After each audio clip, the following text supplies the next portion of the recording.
they throw the 1, 2, 3. And after when they make their pivot after the 3, like we all do, you know, you want to throw 1, 2, 3, you use the hook to check out. But a lot of times at the elite level, I notice some guys will take your 1, 2, 3 because they're depending on you to make that left turn, that left pivot, like we all do at times, just to get around and create more space. But we do it with our left hand down, so it looks like this: 3 and then back. At the elite level, a guy will allow you to throw that 1, 2, 3 just so they can depend on you to keep that left hand down after your turn to throw overhand right or throw a straight right hand. Case in point, I'll throw your 1, 2, 3 and make you turn around. How they do standardly: 1, 2, 3, and then back. Do it again, because they're making their turn. Make a legit turn after you 1, 2, 3. Get what I'm trying to say? Now, at the elite level, guys will time that, and they will actually take a chance on your 1, 2, 3, and some may even go into a high guard as a, they'll take it, and then they'll do that. So your 1, 2, 3 means shit when you're dealing with somebody that will take that on some legit rolls to just come back with an overhand right. So the thing I like to do, the thing I like to teach, is when someone throw a 1, 2, 3, keep the hand up while you're making a turn after your hook. That's a shutdown. Then they can also come back with their hook right hand. Right, let's do it again. 1, 2, 3. Let's do it again.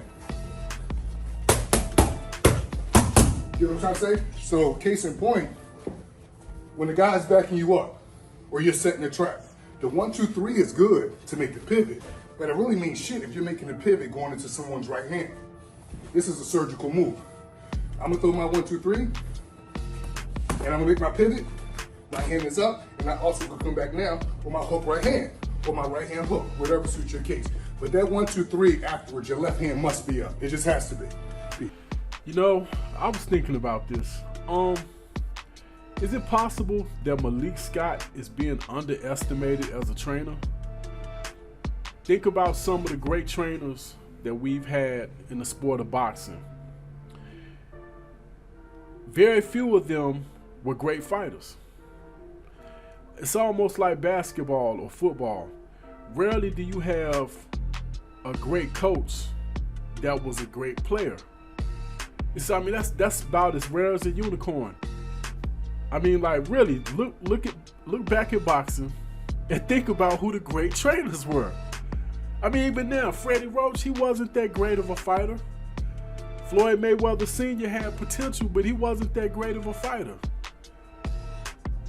I mean, Roger, maybe you could say Roger was a very good fighter, but would you say he's great?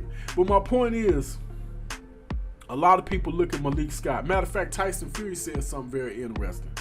He said, you know, how you gonna teach that man to do something you can't do?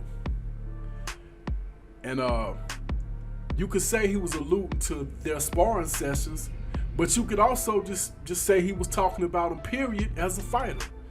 Malik Scott was not a great fighter. He had some decent attributes, but he wasn't a great.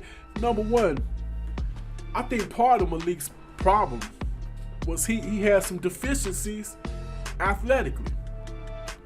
And I also believe he might have had a weak chin. But that still wouldn't take away his abilities as a trainer. From what I've heard and seen since I've subscribed to his channel, his Instagram page or whatever, and watched some of his training sessions, the man is brilliant when it comes to studying film. From what I've seen, that's my opinion. And he could very well be the deciding factor in what happens in this Wilder trilogy fight. And to me, it's almost the same. Matter of fact, it is the same thing as what we saw with Tyson Fury and Sugar Hill Stewart. It's the reason why Tyson Fury got rid of Ben Davison. I mean, I don't know if y'all noticed or not, but Ben Davison is actually a hot commodity in boxing these days. Notice you're starting to see Ben Davison in a lot of people's corner these days. So why did Tyson switch to Sugar Hill Stewart? Maybe it was because he's a master strategist. Maybe it was because he brings something to the table, just maybe, that Ben Davison couldn't. The same way I believe Deontay Wilder made his move. Now forget all the stuff about throwing in the towel. I'm not talking about that. I'm talking about far as motivating him. I'm talking about as far as getting him to do things that he might have not been too concerned about before. Being able to get into his head, make him focus. That's what I'm speaking about. Because at the end of the day, there's been plenty of guys that were shown stuff in the gym but could not implement it because they wasn't properly motivated. Maybe that's something Malik Scott brings to the table, just that Mark Breeden just could not bring. Maybe it was motivation. Maybe it's mind games. Who knows? Muhammad Ali, he had Bundini Brown. I mean, if you want to call him a trainer, so be it. But he was more of a hype man, somebody that could pump Ali up, get in his head. But he was good for motivation. So motivation can go a long way. Getting your head knocked off or getting beat can be a good motivational tool as well. But think about some of the stuff we've seen Malik having Wilder do. Now, clearly he said in the interview, the press conference, that this is stuff Deontay Wilder has already been doing. And shout out to a couple of the people, I can't think your names right now, but shout out to a couple of people in the comment section who did get on me about something I said in a video. He did actually say this is stuff that Wilder was doing previously, but he also said this is stuff that I'm gonna have him focus on even more. So he has Wilder on the right track, whether I like it or not, or anybody else. He got the man doing exactly what he's supposed to be doing, because Tyson Fury already put the game plan out there. He plans on gaining more weight, because the more weight he gained, the easier it was for him to take Wilder's punch. You're talking about a man who came in, even though Wilder came in at his heaviest at like 230, 231, Tyson Fury came in, I think like 265, something like heavier, like at least 10 pounds heavier than he was in their first fight.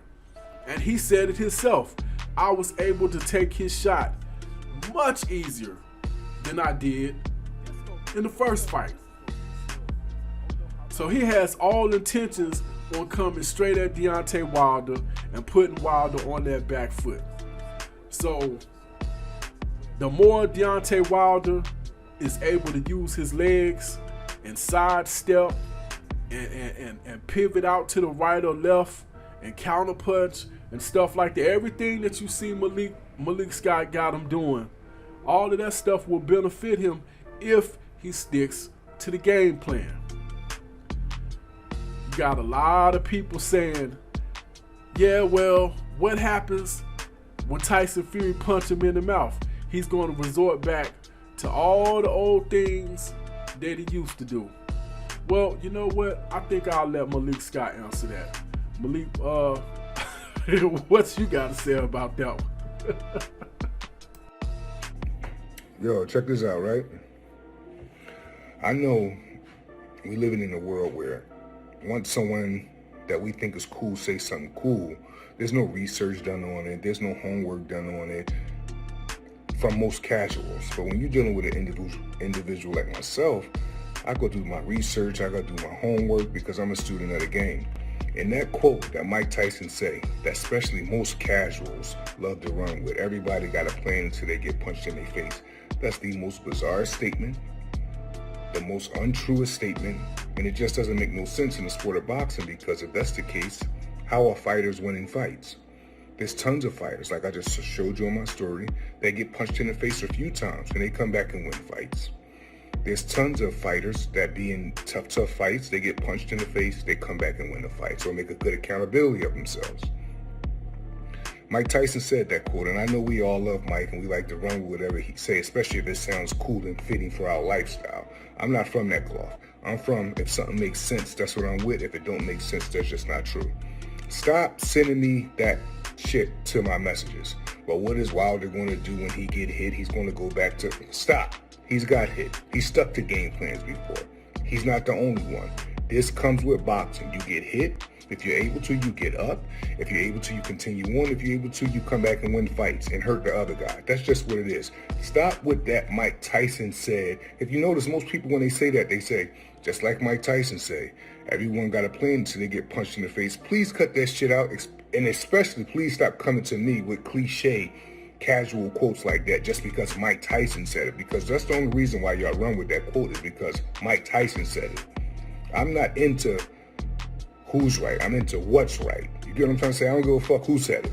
That statement is not true. It's not relevant in the sport of boxing at all because fighters just get hit in the face and sticking to game plans and come back winning fights. Stop sending me that shit. It makes no sense. I'm a man of sense. Please stop sending me that shit. Peace.